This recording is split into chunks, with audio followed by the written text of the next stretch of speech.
নমস্কার, দি রিপোর্টে স্বাগত। নির্ঘণ্ট অনুযায়ী আগামী 1 জুন দমদম লোকসভা কেন্দ্রের নির্বাচন। তার আগে বারাসতের শাসক দপ্তরে মনোনয়নপত্র জমা দিলেন দমদম লোকসভা কেন্দ্রের বাম প্রার্থী সুজন চক্রবর্তী। এদিন বারাসত স্টেডিয়াম চত্বর থেকে বর্ণাঢ্য মিছিল করে জেলা শাসকের দপ্তর পর্যন্ত এসে মনোনয়নপত্র জমা দিলেন তিনি। মিছিলে অংশগ্রহণ করেন কংগ্রেস সমর্থিত বাম প্রার্থীরাও। দেখে নেব সেই ছবি। জাতীয় কংগ্রেস সমর্থিত সিপিআইএম প্রার্থী কংগ্রেস সুজন চক্রবর্তী।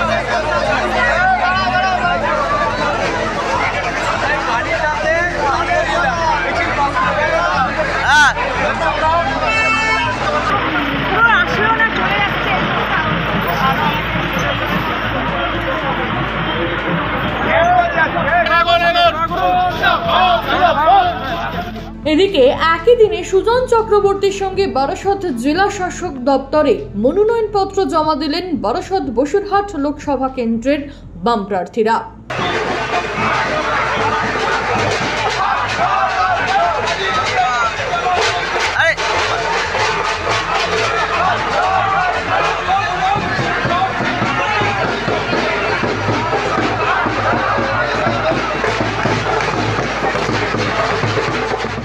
উল্লেখ্য, শেষ তৃতীয় দফা নির্বাচনে ভোটের দিন মুর্শিদাবাদ লোকসভা কেন্দ্রে বামেদের তৎপরতা ছিল চোখে পড়ার মতো।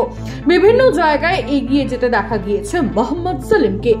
বাম নেতার ভূমিকায় আগামী দিনে সিপিআইএম কর্মী সমর্থকদের কতটা অক্সিজেন জোগালো তা সময় বলবে। তবে প্রচারের নিরিখে দমদম লোকসভা কেন্দ্রে সৌগত রায় বা শিলভদ্র দত্ত থেকে কোনো অংশে সুজন চক্রবর্তী যে পিছিয়ে নেই তা বোঝা যাচ্ছে মানুষের সাড়া দেখেই।